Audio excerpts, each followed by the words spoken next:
ဆိုဖီယာကနန်းတော်ကိုရောက်ပြီးနောက်ပိုင်းပထမဆုံးအချိန်ဖြစ်တငယ်ချင်းတွေကိုဖိတ်ပြီးတော်ဝင်အိယာဝင်ပါတီပွဲလုပ်ဖို့အစီအစဉ်ပါတယ်။အမ်ဘာကသူ့ရဲ့တငယ်ချင်းတွေဖြစ်တဲ့မင်းသမီးဟီလ်ဒီကာနဲ့မင်းသမီးကလီအိုကိုဖိတ်လိုက်ပါတယ်။ဆိုဖီယာကတော့ရွာထဲကသူ့တငယ်ချင်းဟောင်းတွေဖြစ်တဲ့ရူဘီနဲ့ဂျိတ်ကိုတော်ဝင်အိယာဝင်ပါတီပွဲကိုဖိတ်ခေါ်လိုက်တဲ့အတွက်မင်းသမီးအမ်ဘာကအံ့ဩသွားပါတယ်။တော်ဝင်အိယာဝင်ပါတီပွဲဆိုတာကမင်းသမီးတွေအထွက်ပေးမှုရွာထဲကမင်းကလေးတွေကိုမဖိတ်ဖို့မင်းသမီးအမ်ဘာကဆိုဖီယာကိုတားမြစ်ပါတယ်။ဒါပေမဲ့ဆိုဖီယာကသူ့တငယ်ချင်းတွေနဲ့ခင်သွားနေပျော်စရာကောင်းတယ်လို့ပြောပြတယ်။အဲ့ဒီလိုနဲ့ပဲသူတို့ဖိတ်ခေါ်ထားတဲ့တငယ်ချင်းတွေမကြာမီဆိုဖီယာတို့နန်းတော်တွေကိုရောက်ရှိလာပါတယ်။ရွာကလာတဲ့ရူဘီနဲ့ဂျေသူကပွင့်လင်းပြီးစော့ထားဝါသနာပါသူတွေဖြစ်ပေမဲ့ဟီလဒီကာနဲ့ကလီအိုတို့လိုမင်းသမီးလေးတွေကတော့စီးစနစ်ကြီးပြီးအင်္ဂရိရှိလာသူတွေပါအမ်ဘာကဆိုဖီယာရဲ့တငယ်ချင်းတွေကိုမင်းသမီးနဲ့မတူဘူးဆိုပြီးအထင်သေးတဲ့ပုံစံမျိုးပြုမှုပါတယ်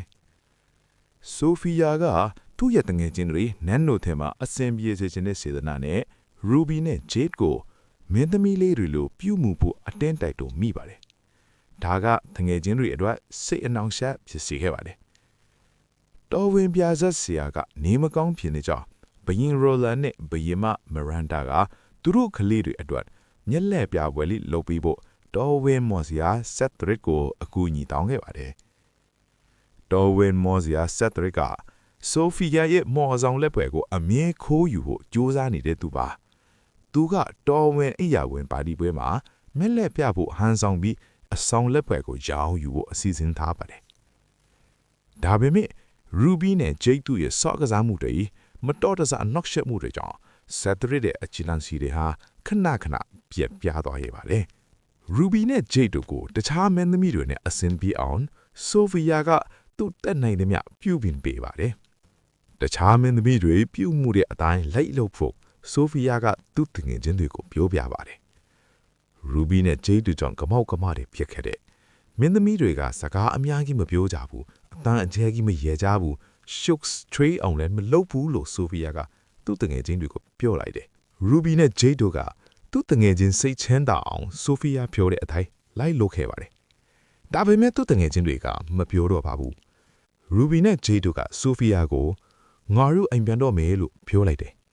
ရူဘီနဲ့ဂျိတ်တို့ကသူတို့မပြောတော့ဘူးလို့ပြောလိုက်တယ်နင်းတို့အကုန်အားလုံးနဲ့အဆင်ပြေနေပြီလို့ပြောလိုက်တယ်ရူဘီနဲ့ဂျေ့တို့ဟာဆိုဖီယာကသူတို့ရဲ့ပင်ကိုပွန်လန်ကိုပြောင်းလဲခိုင်းနေတယ်လို့ခံစားရတာကြောင့်စိတ်မကောင်းပြီးအိမ်ပြန်မှုလုပ်ကြပါတယ်။အဲ့ဒီအချိန်မှာဆိုဖီယာဟာသူမရဲ့မိခင်မရန်ဒါနဲ့စကားပြောခဲ့ပါတယ်။တငယ်ချင်းဆိုတာသူတို့ရဲ့ပင်ကိုတဘာဘာနိုင်ကိုပဲချစ်ပေးရမယ်လို့သူ့အမေကပြောပြတယ်။ဆိုဖီယာကသူ့ရဲ့အမားကိုနောင်တချပြီးရူဘီနဲ့ဂျိတ်စီကိုတွားရောက်တောင်းပန်ပါတယ်။ဆိုဖီယာကိုရူဘီနဲ့ဂျိတ်တို့ကခွင့်လွှတ်ပေးပြီးပျော်ပျော်ရွှင်ရွှင်ရှော့ကစားပါတယ်။နောက်ဆုံးတော့အမ်ဘာနဲ့ပခြားမင်းသမီးတွေပါဝင်လာပြီးဇီးကန်းတွေအင်ဒရီတွေကိုခဏဘေးထည့်လိုက်ကြပါတယ်။အားလုံးအတူတူရဲမောပျော်ရွှင်ကြတာရှော့ကစားကြပါတယ်။မတူညီတဲ့လူမှုပတ်ဝန်းကျင်နှစ်ခုကြားမှာမညောစဉ်တီဆော့နိုင်ကြပါတယ်။ဒီဇလန်ကလူတယောက်ကိုသူထိတည်နေတဲ့ပုံစံအတိုင်းလက်ခံပေးဖို့နဲ့တခြားသူတွေရဲ့အမြင်ထက်ကိုယ်တငယ်ချင်းရဲ့ခံစားချက်ကပိုအရေးကြီးတယ်ဆိုတာကိုပြသသွားတာဖြစ်ပါတယ်။နောက်ထပ်ဇာတ်လမ်းကောင်းတွေကိုတင်ဆက်ပေးမှာမို့ Secret Movie Channel ကို Like and Subscribe လုပ်ဖို့မမေ့နဲ့နော်။အားလုံးကိုကျေးဇူးအများကြီးတင်ပါတယ်ခင်ဗျာ။